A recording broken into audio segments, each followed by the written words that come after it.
Good morning. This is Mark Harrison with Sewer Line Check Professionals. I'm here at 7210 Rosewood Avenue in Los Angeles, and I'm preparing to perform a video examination of the main sewer line for Joy and Cindy Cruz. Now, the main sewer line is the portion of the waste drainage piping that is exterior to the structure. It lies underground and connects the building drain line system to the public sewer. The building drain line system then is the portion or portions of the waste drainage piping that is underneath or interior to the structure. Our examination today is not focused on the building drain line system, so if further evaluation is desired regarding the building drain line system, a licensed plumbing contractor should be contacted, or a specialty building drain line video examination can be set up through our office. So I wasn't able to locate an exposed or accessible main sewer line cleanout. A main sewer line cleanout is an area outside the structure that has a removable cap, and it allows direct access into the main sewer line or as the drain system exits the building. Now, commonly on a structure of this age, we won't find one. It wasn't necessarily a standard component or a building code requirement at that time. So, in certain cases, we'll be marking that out, recommending one be installed. But the way we're going to access the system is we're going to drop down through this 4-inch main building drain waste vent. This is a pipe that comes vertically up through the wall and out through the roof from the drain lines under the building. And its purpose is to allow air into the system for drainage and to allow the sewer gases to escape out above the roof line. Here we are now. We've dropped into the horizontal main building drain underneath the structure. We've got some water going here so we can see how the line's draining, but also to keep the camera clean. So what this means is we're going to push through about, about 20-22 feet of the drain line under the house to get outside the structure into the main sewer line. So we're going to see a little bit more of the system than we standardly would if we just had a main clean out there. So we are looking at a small portion of the building drain system here under the house, and we'll comment on its condition. What we're looking at is what looks to be original cast iron piping. Now, the cast iron pipe materials, they were expected to have service life typically somewhere in the 70 to 80 year range. And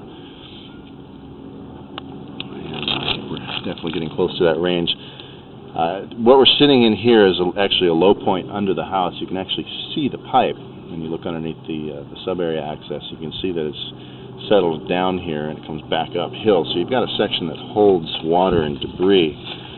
Now, not only is this not standard because it doesn't have the minimum slope requirement anymore, but standing water and debris in this metal or iron pipe can accelerate the deterioration in those areas. It can hasten the rusting. And we've got a couple of little dips or bellies here under the structure. And right here, you'll see we've got our counter zeroed out as we're exiting the structure here on the left side near the back. We're going to make a 90-degree turn and start heading up under the yard along the left side of the house up towards the sidewalk.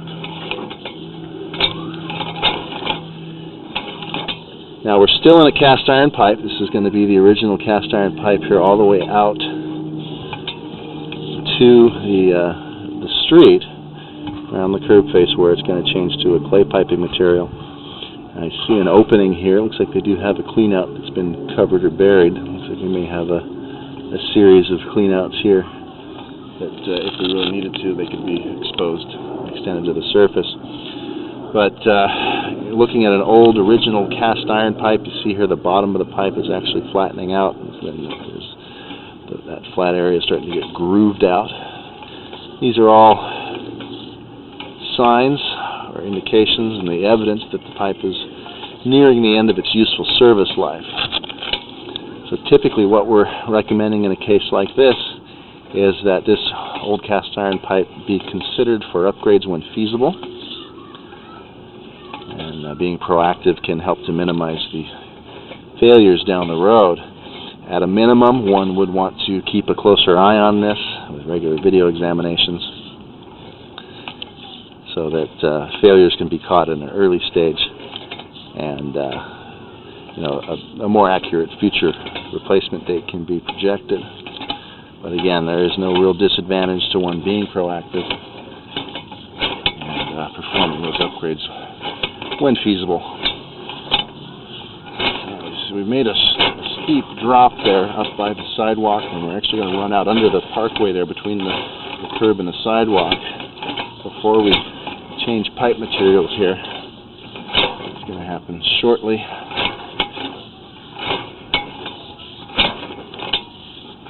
And right about here is where we change from the cast iron to the vitrified clay. And this also is typically going to be an increase in diameter from the 4-inch cast iron pipe to a 6-inch vitrified clay pipe. Now, these clay pipe materials, they were expected to have a long service life. Being a natural material, they are less likely to deteriorate underground, but they are fairly brittle in nature and do have a higher potential for damage like seismic activity or earthquakes. Now, what we're seeing here is we are starting to see some minor root intrusions at some of these joints. This is pretty common in these older clay pipes. Those joints tended to allow for roots to get in, and it's a situation normally we're suggesting can be maintained with regular sewer line cleanings, and regular is kind of relative to the system, but on a standard recommendation we're suggesting annual cleanings to keep those roots cut back and maintained. Because if they're left unmaintained for extended periods, they can create blockages, but they can also damage a pipe. So having some sort of access to be able to clean them regularly is a good idea. And then, once the older cast iron pipe was replaced, you would also put in a clean out access there at the upper end where the pipe exits the building for maintenance of that section of the system. You're not necessarily talking about replacing the clay pipe under the street just because it has roots. But even with a new plastic pipe through the yard out to the curb face, you would be performing regular cleanings on that clay section. So, for the most part, the system is functional and draining satisfactorily. We've got a couple of low points in the pipe under the structure that again can accelerate the deterioration of the pipe material, but nothing of any real significance as far as obstructions or root intrusions. So. Essentially a functional system that's just aged and nearing the end of its useful service life. So with that, I'm going to go ahead and wrap up the video portion of the examination for today. Please do refer to the written report for a description of the final findings and recommendations, including the maintenance recommendations. Now, we do recommend that main sewer line should be examined after any significant seismic activity, and that main sewer line should be examined annually to monitor for changing conditions in the system. This is Mark Harrison with Sewer Line Check Professionals. Thank you very much and have a pleasant day.